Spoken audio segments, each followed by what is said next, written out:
Jamal Thompson lived in the middle of it all. At 30 years old, Jamal wasn't the type to give trouble, nor the type to take it. He kept his head down, worked long hours at a local car dealership, and dreamed of one day opening his own auto repair shop. His mother, Mary, would often say, "Son, you were born with grease on your hands. Fixing cars is in your blood." Jamal's father, John, ran a small handyman business and taught him the value of honest work. His younger brother Michael admired him, while his sister Sarah saw him as her rock. To his family, Jamal wasn't just a good man. He was the man they could always depend on. But on the night of July 10th, 2015, his life was ripped apart. That evening, Jamal was driving home from a late shift. The city streets shimmered with heat haze, neon lights from corner stores casting long shadows. He parked outside his mother's house to drop off some groceries. He didn't know it yet, but the Detroit Police Department had launched a massive raid in his neighborhood, hunting down suspects linked to a string of brutal murders. Helicopter blades thundered overhead. Black uniformed officers spilled into streets and alleyways, guns drawn, barking orders. It was chaos. Doors kicked open, people shoved to the pavement, mothers screaming as officers stormed into their homes. Jamal had no idea what was happening when floodlights hit his car. Before he could even step out, he heard it. "Hands where we can see them. Wait, Jamal started. But his words were cut off by the butt of a rifle smashing his car window. Within seconds, he was on the ground, wrists twisted behind his back, cold cuffs digging into his skin. He tried to tell them his name, tried to explain that he just got off work, but no one was listening. To them, he wasn't Jamal Thompson, hardworking car salesman. He was just another black man in a high-crime area. A suspect. He was shoved into the back of a police van alongside 5 other terrified men. Some neighbors, some strangers. Jamal's heart pounded as he caught snippets of conversations between officers outside. "Got one that matches the description. Make sure we get him processed tonight. This has to be the guy. Chief wants results." Those words chilled him more than the handcuffs ever could. The investigation into the murders was sloppy from day one. Detectives were under pressure from city officials to show progress. Headlines screamed for justice. And Jamal, who bore a slight resemblance to the shooter described by a panicked eyewitness, became the perfect scapegoat. Within hours of his arrest, officers produced a grainy security photo from 3 blocks away. The figure was blurry and indistinct, but they claimed it was Jamal. When he insisted on his innocence, they twisted his words. They pressured him to sign statements he didn't understand. Jamal had an alibi. He was still at work at the time of the murder, with clock-in records and co-workers ready to testify. But the police didn't care. In their eyes, he fit the profile. Young black from the wrong neighborhood. By the time Jamal stood before a judge, prosecutors had already painted him as a dangerous man. They presented eyewitnesses who swore they saw him near the crime scene. What the jury didn't know was that these witnesses had been threatened into cooperation. Meanwhile, Jamal's overworked and inexperienced public defender barely spoke to him outside of court. At home, Mary cried herself to sleep, clutching the phone waiting for updates. John boiled with anger, pacing the living room at night. Michael lashed out at school, getting into fights whenever someone mentioned his brother. Sarah stopped talking altogether.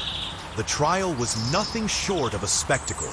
Evidence was thin, but theatrics were strong. The prosecution waved around photographs, played on fears of urban crime, and whispered about gang connections that didn't exist.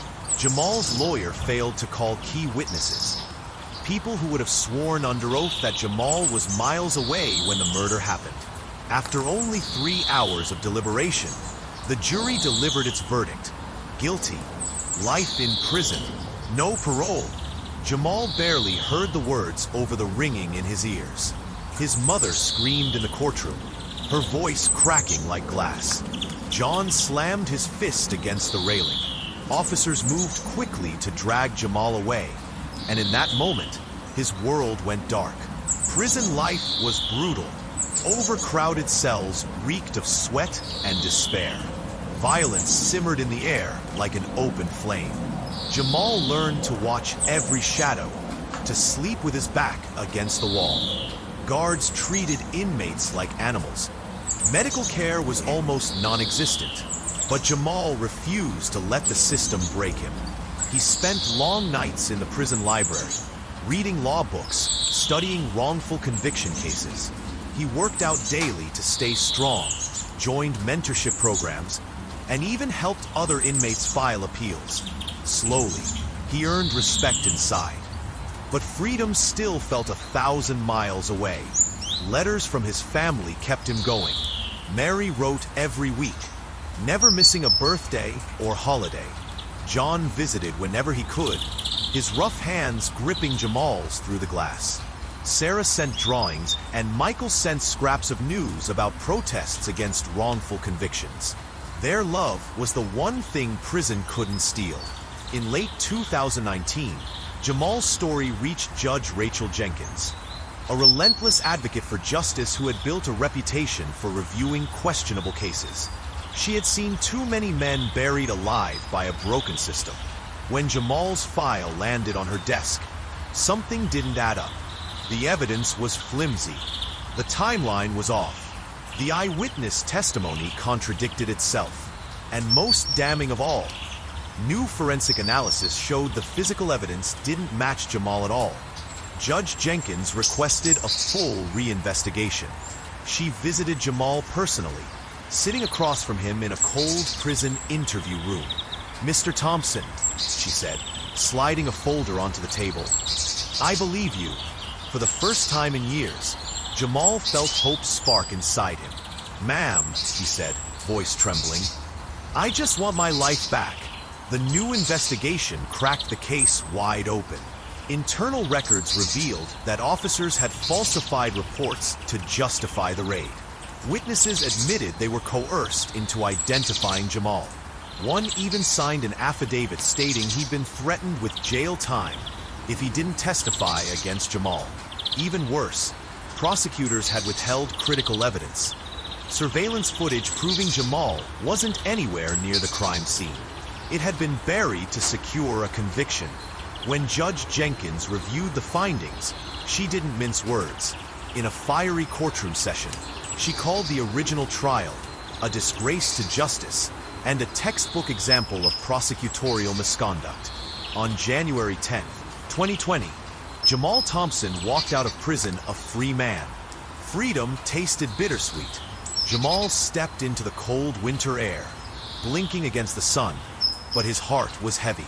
He had lost 5 years of his life, missed birthdays, funerals, and quiet family dinners. He was free, but scarred. Mary hugged him so tightly he could barely breathe. John's rough voice broke as he whispered, "Welcome home, son."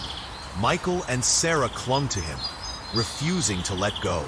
But Jamal couldn't just move on. Too many men like him were still trapped inside, innocent but forgotten. He vowed to fight back, not with anger, but with purpose.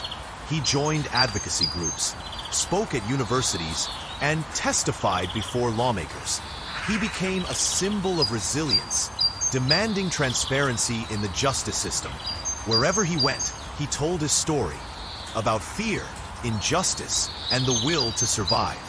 "I lost 5 years," he would say, "but I won't waste another minute." Jamal's case sparked outrage, lawsuits, and calls for police reform. Some officers were disciplined, others walked away untouched. For Jamal, no punishment would give him back his stolen time. But his fight ensured fewer people would endure what he did. And now, as Jamal stands before crowds across the country, telling his story with quiet strength, one question hangs in the air like smoke. If this could happen to me, who will it happen to next? What do you think? How do we fix a system that keeps failing the innocent? Share your thoughts on comment section.